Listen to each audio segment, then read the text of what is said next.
Yo, what up? It's King Reggie, and in today's video, I'll be giving you my Apex Legends Season 13 tier list. Now, before we start the video, I just want to give a little disclaimer that this is all opinion based, and that if you don't agree with my opinion, that's okay. Without further ado, let's get right into the video. Alrighty, here we go. Apex Season 13 tier list. Now, I did this earlier in the season. I did this at like the beginning of the season, and so it kind of has changed. I didn't release the video because I kind of just wanted to see how the season would play out, because each season the legends will change up, the meta will change up throughout the season. And so with this one, I redid it, and this is kind of where I stand now, start of the second split going into Season 14. Now I'm going to describe the tiers to you that we have. First off, we got S tier. That's like top tier, god tier, or must have people on your team, or if you have them, it kind of is like you can almost guarantee a win in that sense. A tier is they're great on your team, can help you win.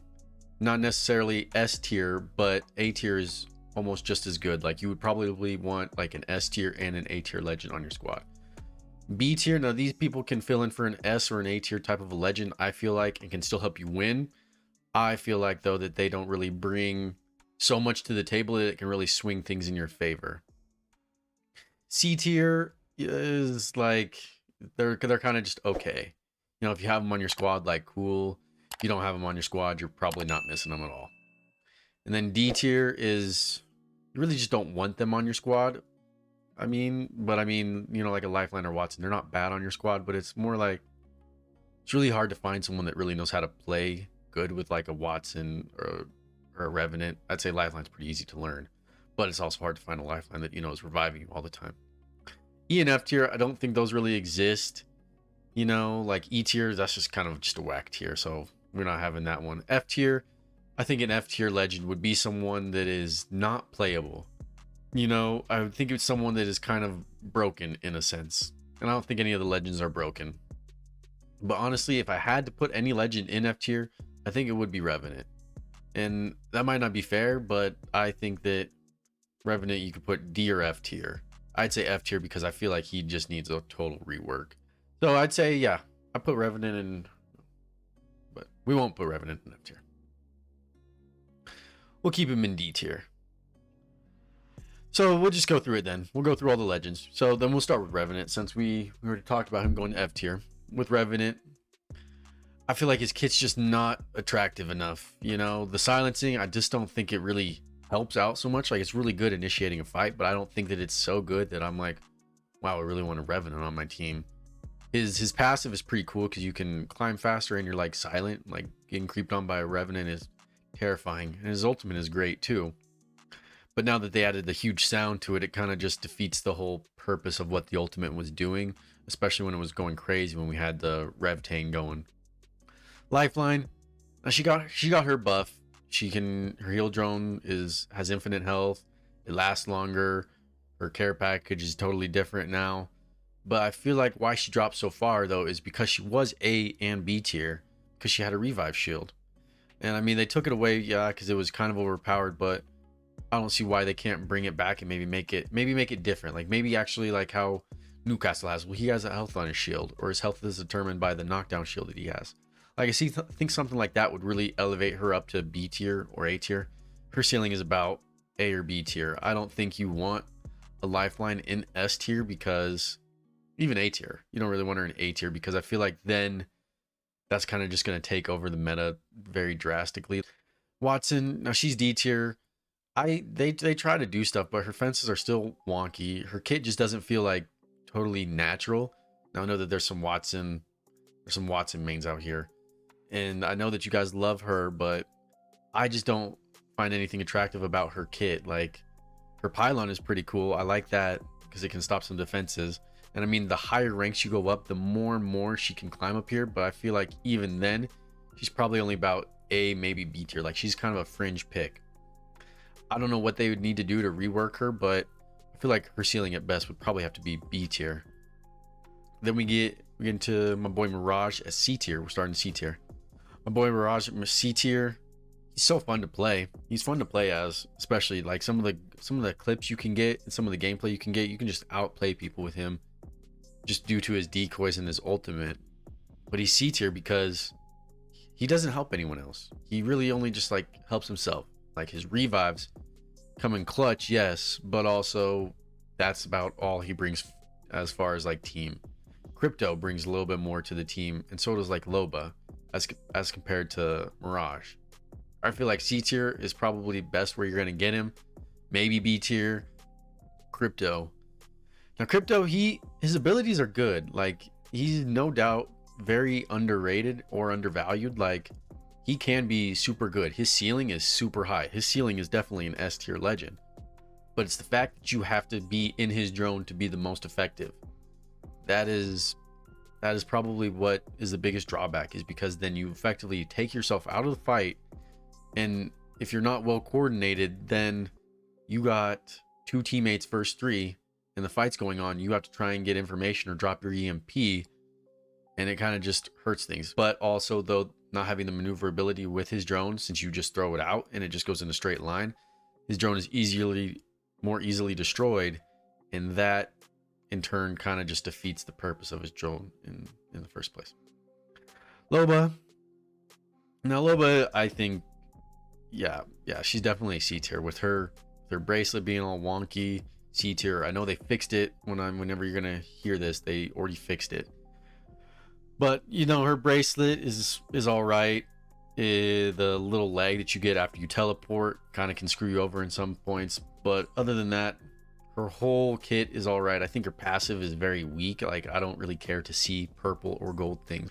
And then her ultimate is good, but there's so much loot in the loot pool nowadays that you don't really need her ultimate to loot up. And I feel like that's kind of even what dropped her, because I'd say the peak of hers was probably about B tier, and I feel like that's probably where she'd be floating around mostly is B tier.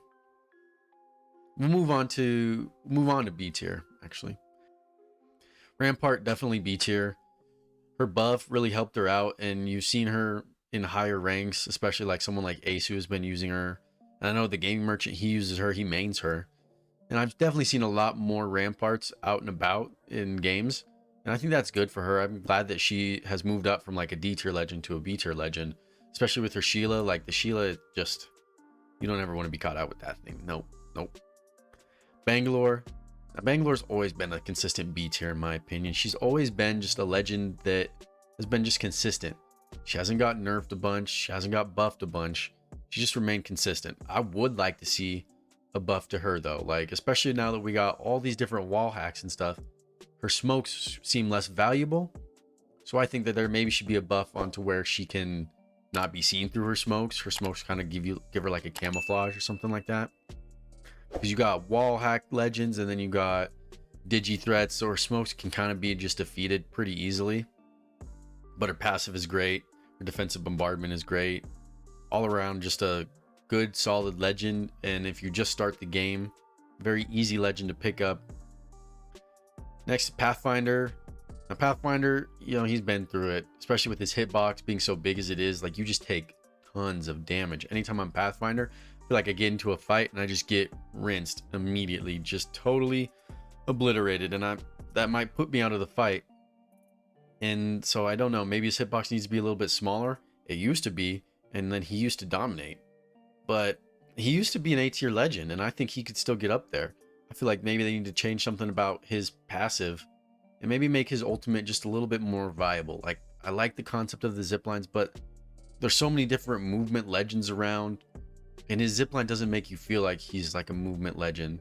The only thing that really makes Pathfinder a movement legend is his grapple. The things that you can do with his grapple are probably what keeps him so high up in the tier lists.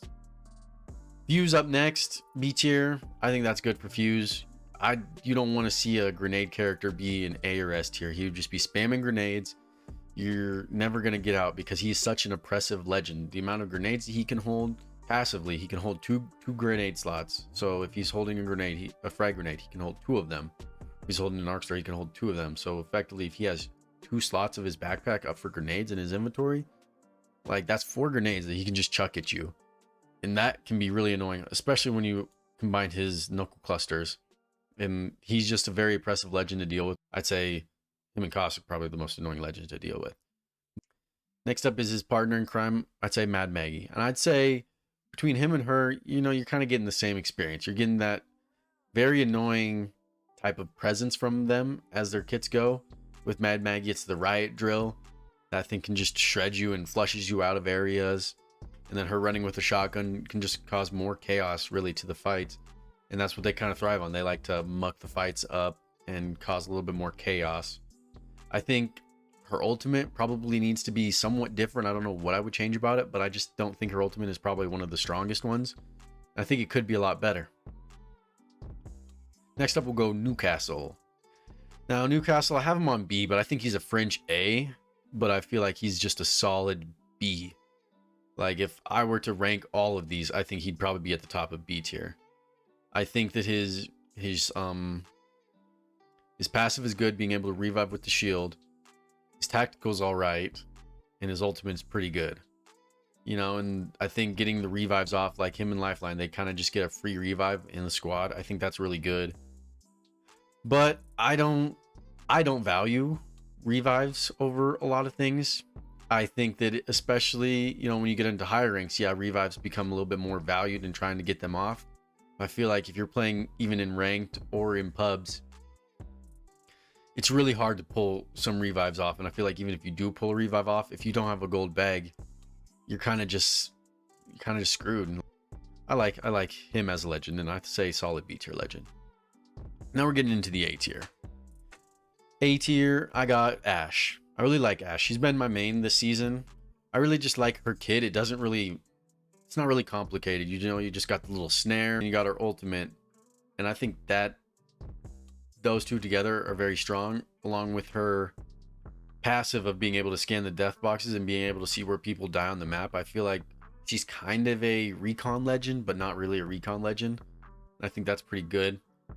Other than that, I just really like her kit because it just focuses more on you just being good at movement and good at gun skill.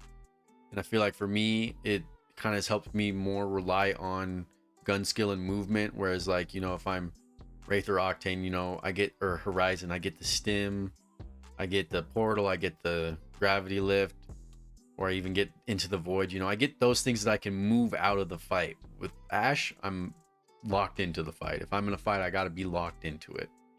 I don't really have any of those things unless it's my portal. And her portal can be used different ways, you know, either to escape or what I like to do is, you know, you can find angles. The portal's quick, fast. You can find it quickly, like angle out your opponents. If that makes sense. Next up, Wraith. Wraith used to be S tier. I think she's A tier. Me personally, I can't run Wraith. I'm not good with the timing. And I just don't think her kit really vibes with my play style. That makes sense. Like, I feel like with Wraith, she's really good. She's really strong, no doubt, but I'm just not that good with her. And I'd say A tier because there's so many other different types of movement that you can get. And with her portal's kind of limited, but I feel like even A tier is a really good spot for Wraith. She's always been A or S tier her whole life on Apex. Next up, A, Horizon. I really like Horizon too. Her passive is so strong and is probably my favorite passive in the whole game, of being able to drop from height and you don't get that stun. Her gravity lift is also good because it lifts you guys up high, lifts you and your teammates up higher. And I love to combine her black hole with a bunch of arc stars or grenades. Probably my favorite thing to do with Horizon. All in all, she's just a solid A tier legend. She did get nerfed to Oblivion from when she first came out, but I'd say she's still A tier. That's really good. Just a solid legend overall. Octane, also another one of my favorite legends. I love the stimming around and just being fast. Like, I like that. I like his personality, probably even more so than I like his kit. I like his personality a lot. And that's kind of what Apex does. You know, they want you to like the personalities. But I really do like Octane, his stim and everything, his jump pad. Yeah, the sound on it is bad, but I don't think it really makes a huge difference. I'd say in Octane, yeah, he's A tier. You could probably put him B tier if you want to. I don't have a problem with that. But A tier, as far as I got to say. Next one, A tier, Caustic. Now, Caustic, depending on the map, Caustic can be strong. I'd say definitely, yeah, A tier for sure. His gas traps, even though they have health on him now, they're still very strong. His ultimate's still very strong. He's a fortified legend, so he does take less damage. You got to be patient with Caustic. In a game where every second matters and you really can't always be patient, like that's why you kind of like him. He forces things to be slow played. He forces you to have to actually think of different strategies. And a Caustic in a late game is probably one of the hardest things to deal with. So after that, let's move on to S tier. Now, I got Seer in S tier, and when I originally did this, Seer was in B tier. I was watching tons of the ALGS, and Seer was a pretty high pick in a lot of the squads, and that kind of made me shift my thinking on him. You are seeing more and more Seers. I think he is kind of, people are realizing the skill that they can get out of Seer, and he's being able to be compared to Bloodhound a little bit more. Bloodhound's obviously easier and requires less, I'd say, thinking. Seer, you know, he's a little bit more tactical, but I feel like when you're Seer and you're being tactical, that can be better for you and your squad, especially. You can get more information than even Bloodhound can. You can get their health. You can throw your ultimate. You can see where everyone's at, where they're moving. Like, he's definitely S tier for sure. Definitely S tier for sure. Next up, Bloodhound. Like I said on him, Bloodhound, very simple legend. Probably one of the easiest legends to learn in the game. I'd say aside from Wraith, or not from Wraith, from Bangalore and from Octane, you know, then I'd say Bloodhound is definitely probably the easiest. His scan is really good, and I think the only thing that sets him apart from a Seer is that when he pops his ultimate, he's faster. He has some type of a movement. And I feel like if Seer had that, there'd be no question Seer would be way better than Bloodhound if Seer had like some type of a movement or something, but he doesn't. And I don't think that that puts Bloodhound ahead of Seer totally. I feel like that just kind of puts them on more of an even playing field.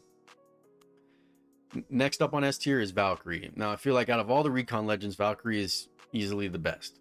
Her ultimate of being able to redeploy whenever she wants to basically is so strong and is so like overused. She's almost broken right now. I would say that she's broken, but I feel like she's not that broken. You know, it's just part of her kit. And even though if they nerf her ultimate a little bit or something like that, it's not like she's still not going to be able to redeploy. She's still going to be able to do that. That's still going to be a very strong ultimate. It would, if she got nerfed, she might drop to A tier. But is that so bad? Like, I don't think so. Her VTOL jets for her passive are really good for movement. And then on top of that, her tactical is really strong because it gives you the stun of an arc star. And that really slows down opponents. So I feel like you can capitalize really quick. You can close those gaps. She's just all around S tier. And then the last one on S tier is Gibby. Now, he's been on the top of the mountain of S tier for so long. His skill ceiling is so high, but how to master him is so hard. And I think that's why he's S tier, because when you get up to the higher ranks, people that know Gibby's, they are really good with his bubbles. They know when to throw out the bubbles. They know how to use his defensive bombardment to his, I don't know what you want to call it. I forget. But anyways, his ultimate, they use his ultimate to zone off areas or to flush people from cover. You know, his gun shield, he's basically can get free shots for no damage. You know, he's just all in all around a good legend. And I feel like that's why he's been S tier. And I feel like most of the legends that have a simple kit, especially like him, which is kind of straightforward for you, you're really going to thrive. And I feel like since no one's been able to counter his dome shield, that's probably why he's always been S tier for so long. So there we go. Apex Legends Season 13 tier list. If you guys enjoyed the video, please give it a thumbs up. Also, don't forget to subscribe so that you can see any of the other videos that I'll be putting out. And comment down below some of your Apex Legends tier list, or where you maybe have different legends spaced out. And I'll see you guys in the next one. Peace.